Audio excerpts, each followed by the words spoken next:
Usha medical education में आपका स्वागत है। आज का टॉपिक है एक्लेम्पशिया। क्या होता है एक्लेम्पशिया? प्री एक्लेम्पशिया का बिगड़ा हुआ रूप।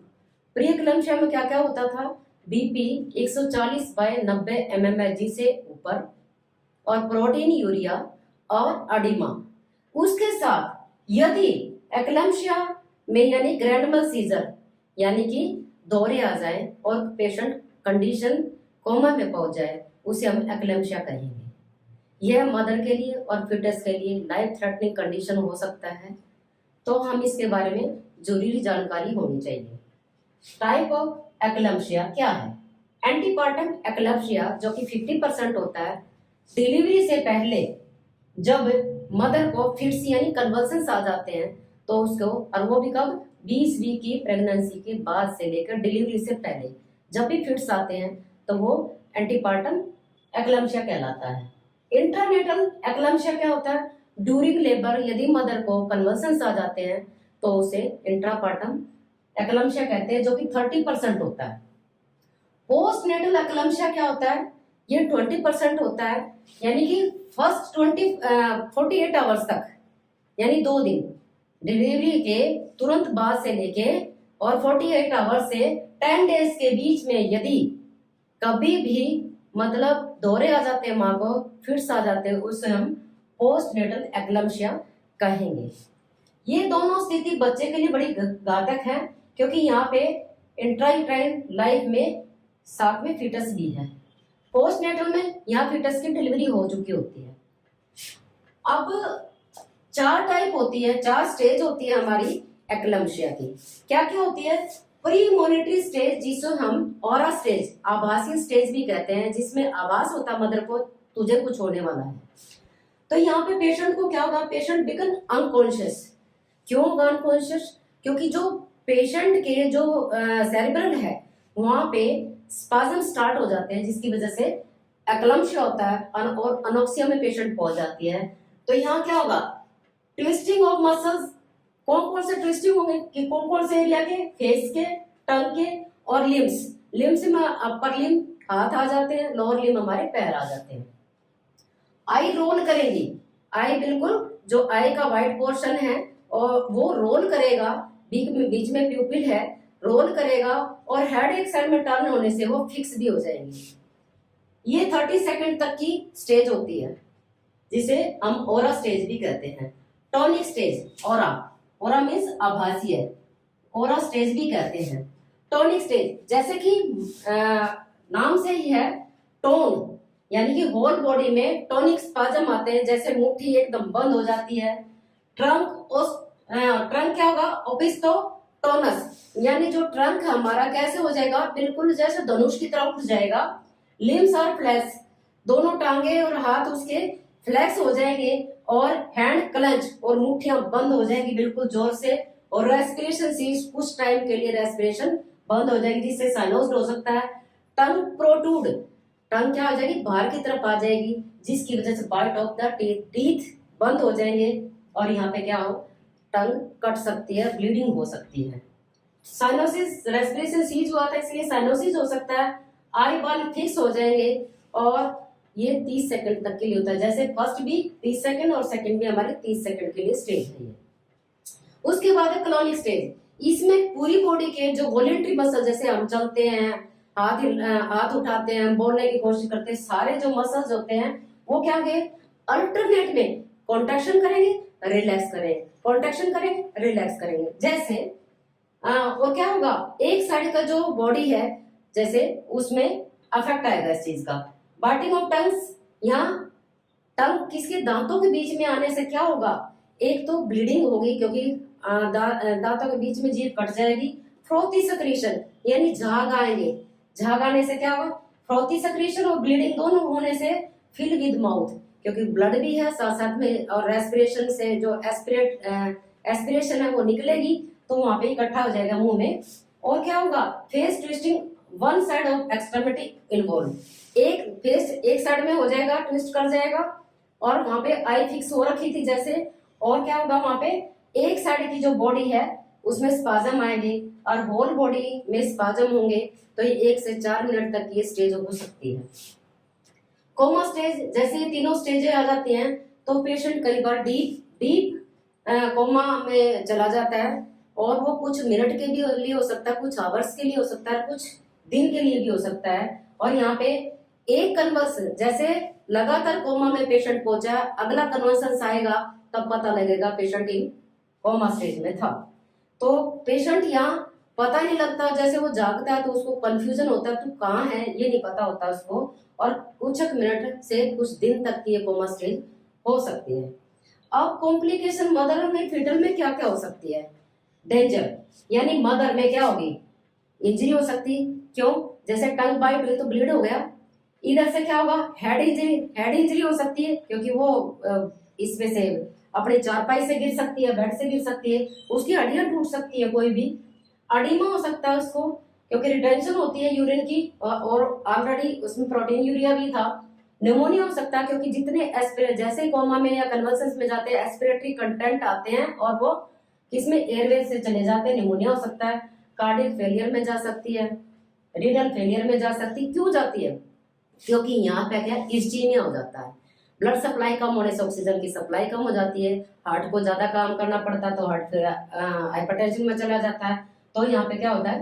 कार्डियक फेलियर हो जाता है। ऐसे रीनल फेलियर हो जाता है, क्योंकि यहाँ पे भी जो हमारे ग्लोमेरुलर फिल्टर्स हैं वहाँ पे जो एफरंट इफरंट वेसल्स हैं उनमें इस्चीमिया हो जाता है, सप्लाई की कमी हो जाती है, तो यहाँ रीनल फेलियर हो जाता है। सेरेब्रल हेमरेज क्यों होती है? क्योंकि छोटी छोटी माइन्यूट कैपिलरीज होती है हमारे ब्रेन में जो न्यूरॉन्स को सप्लाई करती है। वहां पे क्या होगा? यदि एसटीएन हाइपरटेंशन है लगातार तो हमारे को सेरेब्रल हेमरेज हो सकता है, सेरेब्रल ओडिमा हो सकता है। न्यूरोलॉजिकल डेफिशिएंट, यानी कि न्यूरोलॉजी कंफ्यूज रहेगा पेशेंट, पता नहीं लगेगा उसको क्या है। रेटिनल डिटैचमेंट हो सकता है ड्यू टू इस्चीमिया। और पोस्टमार्टम में यदि पेशेंट चला जाता है, यानी डिलीवरी हो चुकी है उसके बाद कन्वल्सन्स आ जाते हैं, शॉक में चला जाता है पेशेंट, शॉक के साइन सिम्टम बीपी कम हो जाए, pulse irregular, cold clammy skin और हाइपोवोलेमिक शॉक में चला जाएगा। सेप्सिस हो सकता है, क्योंकि डिलीवरी के बाद यदि कोई इन्फेक्शन हो, सेकेंडरी इन्फेक्शन, काफी दिन तक कन्वल्सन्स की वजह से पेशेंट को रहना पड़ा, तो नोसोकोमिकल इन्फेक्शन यानी हॉस्पिटल एक्वायर्ड इन्फेक्शन हो सकता है, जिसमें सेप्सिस, क्योंकि नीचे से डिसेंडेंट इन्फेक्शन होने के काफी चांस हो सकते हैं। पेशेंट साइकोसिस में यानी मेंटल डिस्टर्बेंस में चली जाएगी। हेपेटिक न्यूरोसिस हो सकता है। क्यों? क्योंकि हेल्प सिंड्रोम हो के साथ ही ये चीजें क्या होता है? हेमोलाइसिस यानी आरबीसी क्या है? डेड हो जाएंगी, बहुत कम हो जाएंगी। एलिवेटेड लिवर एंजाइम हो जाएगा, लिवर एंजाइम एएसटी जो एंजाइम है वो ज्यादा बढ़ जाएगा, और प्लेटलेट हमारी काउंट कम हो जाएंगी, जिससे हेपेटिक नेक्रोसिस जो सेल है उनको सप्लाई नहीं मिल पाएगी। बच्चे में क्या क्या हो सकता है? ऐसी कंडीशन जब मदर कन्वल्सन्स में होती है तब प्रीमेच्योरिटी यानी कि जल्दी डिलीवरी करनी पड़ेगी, तो प्रीमेच्योर बेबी यदि पैदा होगा तो लो बर्थ वेट पैदा होगा, और यदि इस्चीमिया हो जाता है तो आईजीआर इंट्रायूट्राइन ग्रोथ रिटार्डेशन हो जाएगी, और यदि यहाँ पे फिर भी मतलब सप्लाई प्लेसेंटा को नहीं हुई तो इंट्रायूट्राइन डेथ भी हो सकती है। बच्चे को ट्रॉमा हो सकता है, जैसे डिलीवरी कई बार इंस्ट्रूमेंटल भी करनी पड़ सकती है, क्यों? यदि पेशेंट लेबर में है, ट्रॉमा हो सकता है बच्चे को। फीटल डिस्ट्रेस ड्यू टू कन्वल्सन्स, अब माँ को कन्वल्सन्स आ रहे तो फीटल डिस्ट्रेस में चला जाएगा, क्योंकि मदर को जब हाइपोक्सिया है, अनोक्सिया है, तो फीटस को नेचुरल अपने आप हो जाएगा। अब्रप्ट प्लेसेंटा, कन्वल्सन्स आ रहे हैं, सारे ऑर्गन डिस्टर्ब हैं, क्योंकि ये सिंड्रोम है, हेल्प सिंड्रोम में चला जाता है, काफी ऑर्गन हमारे डैमेज हो जाते हैं इसकी वजह से, तो प्लेसेंटा माल सेपरेशन होने की वजह से वहाँ ब्लीडिंग हो जाएगी, और ब्लीडिंग होने से मदर हाइपोक्सिया या शोक में चली जाएगी। फीटल हाइपोक्सिया हो सकता है, फीटल डिस्ट्रेस हो सकता है, यानी ऑक्सीजन की कमी हो सकती है, बच्चा एस्पिरेट कर जाएगा कंटेंट को, उसको भी प्रॉब्लम हो सकती है। तो ये थे हमारे फीटल को कॉम्प्लिकेशन। यदि हम कॉजेज ऑफ कन्वर्सेंस करते हैं तो कैसे हो सकता है? उसमें क्या होता है? मदर को पहले अनोक्सिया है, जैसे सेरिब्रल इरिटेशन मदर को होती है तो वहां पे सेरिब्रल स्पाज्म आते हैं, जो ब्लड वेसल सेरिब्रल की है उनको इस्चीमिया हो जाता है, उसकी वजह से सप्लाई नहीं होने से ऑक्सीजन की कमी, ब्लड सप्लाई की कमी हो जाती है, ऑक्सीजन की कमी हो जाती है, अनोक्सिया हो जाता है, सेरिब्रल अडीमा हो जाता है यहाँ पे, तो भी उसकी वजह से कन्वल्सन्स आते हैं। और loss of cerebral auto regulation, जो हमारा ऑटोमेटिक नर्वस सिस्टम चलता है वो लॉस हो जाता है सप्लाई इस्चीमिया की वजह से, तो उसकी वजह से भी कन्वल्सन्स आ सकते हैं। अब हम एक्लेम्पशिया की मैनेजमेंट के बारे में पढ़ेंगे। एक्लेम्पशिया की ड्रग्स ऑफ चॉइस होती है मैग्नीशियम सल्फेट, इसमें यदि पेशेंट को, इसमें क्या ताकत होती है, एक तो न्यूरो प्रोटेक्टर है ये, और वीक हाइपरटेंसी भी है ये, और नेक्स्ट दौरे आने से पहले ये मेंटेन कर देती है, उसको रोकती है। तो हम यदि सीएससी लेवल पे हैं तो हमें क्या करना चाहिए, पेशेंट को लोडिंग और मेंटेनेंस डोज कैसे करते हैं। जो हमारा मैग्नीशियम सल्फेट है, एक एम्पूल 2 ml का होता है और एक एम्पूल में 1 ग्राम होता है। तो देखो ध्यान से डोज को कैलकुलेट करते हैं।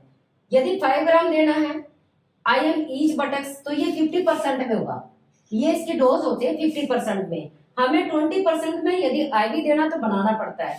यदि CSC लेवल पे पेशेंट को कन्वर्सन्स आ रहे हैं तो हमें क्या करना है, 5 ग्राम IM ईच बटक सम 5 ग्राम, यानी 5 ग्राम राइट में 5 और 5 ग्राम लेफ्ट में, प्लस 1 ml जाइलोकेन लास्ट में भरेंगे, और 5 ग्राम इधर दे देंगे, 5 ग्राम उधर देंगे। लास्ट में जाइलोकेन आने से क्या है, क्योंकि ये पेन बहुत करता है मैग्नीशियम सल्फेट, यदि लास्ट में हम भरेंगे तो वो फर्स्ट में क्या करेगी, वो जब हम डोज को वो करेंगे तो फर्स्ट में वो आ जाएगी डोज हमारी, लास्ट में भरेंगे तो फर्स्ट में आएगी। जब हम प्रिक करेंगे तो उससे दर्द कम होगा पेशेंट को।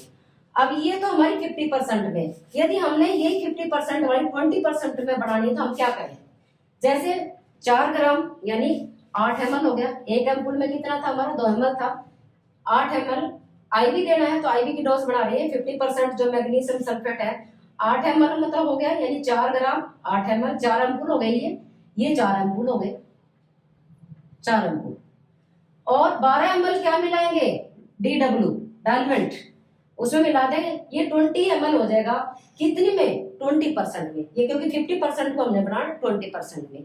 ये हमारी मेंटेनेंस डोज होगी किसकी, IV की। हमें लोडिंग और पेशेंट की कंडीशन के अनुसार लोडिंग और मेंटेनेंस डोज देनी है। यदि CSC पे है तो 5 ग्राम ईच बटक्स पे हमें क्या देना है, लोड करनी है 5 ग्राम ईच बटक्स, 5 लेफ्ट 5 राइट, हमें दे के पेशेंट को हायर सेंटर पे भेज देना है। लेकिन जब हम ये चीजें देखते हैं और EMT इमरजेंसी मेडिकल टेक्नीशियन के साथ एम्बुलेंस करके पूरे रिकॉर्ड के साथ क्या क्या पेशेंट को दिया, कैसे कन्वर्सन्स आए थे, EMT medical emergency medical technician के साथ मतलब हम भेजेंगे पेशेंट को, ताकि वो सारी चीजें ऑब्जर्वेशन में रखे पेशेंट की। तो हम मैग्नीशियम सल्फेट लगाते 3 बातों का जरूर ध्यान रखते हैं। रेस्पिरेशन कितनी होनी पेशेंट की, 12 से ऊपर होनी चाहिए, 12 रेस्पिरेशन पर मिनट होनी चाहिए, इससे ऊपर। नी जर्क कैसे होना चाहिए, पॉजिटिव होनी चाहिए, यानी डीप टेंडन रिफ्लेक्स DTR। ये हम जब हैमर की सहायता से नी को देखते हैं तो उसमें कोई रिफ्लेक्स या रिस्पॉन्स आया नहीं आया, तो यदि आया तो पॉजिटिव है। और यूरिन आउटपुट पर आवर्स में 30 ml जरूर होना चाहिए जब हम नेक्स्ट डोज लगाते हैं मैग्नीशियम सल्फेट की। ये एक मैग्नीशियम सल्फेट देने का तरीका है। अब हम पेशेंट को शिफ्ट कर देते हैं हॉस्पिटल में। उसकी पहले जनरल कंडीशन को हम मैनेज करेंगे। सबसे पहले पेशेंट को मेडिकेट कर लेंगे और रेल कोट देंगे, यानी कि साइड में रेलिंग होगी पेशेंट को, ताकि दौरे आए तो पेशेंट को हार्म ना हो। लेफ्ट लेटरल पोजीशन देंगे। क्यों देंगे, क्योंकि एक तो बच्चा है जो पेट में है, उसको रेस्पिरेशन अच्छी तरह से, फिटल हार्ट साउंड ठीक से रहेगी। दूसरा, पेशेंट यदि टर्न कर देंगे तो एस्पिरेशन से अवॉइड कर देगा। अब बच्चे की भी मॉनिटरिंग साइन करेंगे, फिटल हार्ट साउंड देखेंगे साथ साथ में, और माँ का भी मॉनिटरिंग करें, vital sign BP TPR blood pressure बार बार में हाफ आवरली देखते रहेंगे। अब हिस्ट्री पेशेंट की कन्वर्सेंस की कैसी है, कौन सा कन्वर्सेंस है, टॉनिक में, क्लोनिक में या कोमा में, कौन सा है ये कन्वर्सेंस, उसकी हिस्ट्री लेंगे पेरेंट्स से, और EMT भी बता देगा। और हम साथ साथ एसेंशियल इन्वेस्टिगेशन कराएंगे, कहीं हेल्प सिंड्रोम तो नहीं है पेशेंट को, जो कि बड़ा खतरनाक होता है और काफी ऑर्गन को, लीवर, किडनी, आई और ब्रेन को डैमेज कर देता है। वाइटल वेजाइनल और एब्डोमिनल एग्जामिनेशन करेंगे मदर का, और ये देखेंगे कौन सी ड्यूरेशन में पेशेंट आई है, यानी कि उसकी गेस्टेशन कितने वीक की है, यदि लेबर में है या विदाउट लेबर है, ये भी हम देखेंगे। अब यदि पेशेंट को हाइपोवोल्मिक शॉक में है पेशेंट, तो हमें क्या करना, IV फ्लूइड स्टार्ट कर देंगे। बेस्ट चॉइस हमारी रिंगर लैक्टेट होती है, फर्स्ट चॉइस में रिंगर लैक्टेट देंगे हम पेशेंट को। एंटी कन्वर्सेंसिव ड्रग्स देंगे, जो कि ड्रग ऑफ चॉइस है मैग्नीशियम सल्फेट, यहाँ हम IV दे सकते हैं यदि कन्वर्सेंस पेशेंट को है, और साथ साथ सेडेटिव देंगे ताकि कन्वर्सेंस को किसी तरह शांत किया जाए, डायज़ेपाम डाइल्यूट करके धीरे धीरे आईवी देंगे। मैग्नीशियम सल्फेट क्या करती है, न्यूरो प्रोटेक्टर है। अब पेशेंट को, जैसे पेशेंट आता है, हमें पता है पेशेंट को कन्वल्सन्स है, तो हम माउथ गैग जरूर लगाएंगे पेशेंट के, ताकि प्लेस इन द, दोनों जो जबड़े हैं उनके बीच में हम माउथ गैग लगा देंगे, ताकि जो टंग है वो प्रोट्रूड कर जाती है, वो बाइट ना कर सके दांतों के बीच। और एयर पैसेज जो हमारा है, यदि सक्रीशन कोई आती है, एस्पिरेट कर रखा है, तो उसको हम सक्शन से क्लियर कर देंगे। यहाँ हम ऑक्सीजन थेरेपी भी दे देंगे पेशेंट को, क्योंकि बच्चे को भी सांस चाहिए, माँ को भी सांस चाहिए। अनोक्सिया की कंडीशन यहाँ हो जाती है जब तक कि साइनोसिस मदर के डिसअपियर नहीं होते। फेस मास्क से हम ऑक्सीजन पेशेंट को जरूर देंगे। एंटी हाइपरटेंसिव ड्रग्स देंगे, मोस्ट चॉइस है। यदि पेशेंट को कन्वल्सन्स है, ज्यादा प्रॉब्लम में, तो नेबिटालोल देंगे, क्योंकि हाइपरटेंशन है। यदि पेशेंट की हाइपरटेंशन कंट्रोल में है और तो बीपी भी कंट्रोल में आया, तो हम इसको ऑरली भी दे सकते हैं, डायरेटिक्स भी देंगे साथ साथ। एंटीबायोटिक देंगे, क्योंकि पेशेंट जब भी दाखिल होता है हॉस्पिटल में, तो हॉस्पिटल एक्वायर्ड इन्फेक्शन, जिसको हम नोसोकोमिकल इन्फेक्शन कहते हैं, ताकि सेकेंडरी इन्फेक्शन पेशेंट को ना हो जाए, तो एंटीबायोटिक ड्रग्स हम देंगे। अब पेशेंट का यहाँ पे हम ये देखेंगे, ये हमारा जनरल मैनेजमेंट है। यदि पेशेंट ऑब्स्टेरिकल हिस्ट्री में आई है, यदि लेबर पेन है या फिट्स के अंदर आई है, विदाउट फिट्स के आए हैं, तो हमें क्या करना चाहिए। फर्स्ट स्टेज में यदि पेशेंट आई है और उसको फिट्स है, कंट्रोल में है, यानी कोई फिट्स नहीं है, अभी पहले कभी बताया था, लेकिन जैसे मैग्नीशियम सल्फेट दी उसके बाद कंट्रोल में है, और उसकी ड्यूरेशन प्रेगनेंसी की 37 वीक से ऊपर है, तो हम क्या करेंगे, इंडक्शन ऑफ लेबर करेंगे। चाहे लेबर में नहीं आई, इंडक्शन ऑफ सर्वोप्रिम जेली वेजाइना में डाल के और उसको लेबर की इंडक्शन कर देंगे, हम यहाँ नॉर्मल डिलीवरी करा देंगे, ताकि आगे फर्दर कन्वर्सन्स फीटल डिस्ट्रेस ना कर पाए। और साथ साथ मॉनिटरिंग करते रहेंगे फीटल अल्ट्रासाउंड की भी और मदर की भी। यदि पेशेंट सेकंड स्टेज है, सेकंड स्टेज में मदर आई है और फिट्स उसके कंट्रोल में है, तो मैं, लेकिन बेबी यहाँ इमेच्योर हमारा बेबी, यानी 34 वीक से कम की उसकी गेस्टेशन एज है मदर की, तो हम यहाँ प्रेगनेंसी और लेबर पेन में नहीं है, तो सेकंड में हम क्या करेंगे, इसमें लेबर पेन में नहीं है पेशेंट, लेकिन इमेच्योर बेबी है, तो हमें कंटिन्यू प्रेगनेंसी करेंगे और फीटर की मॉनिटरिंग करते रहेंगे जब तक कि उसकी 37 के बाद की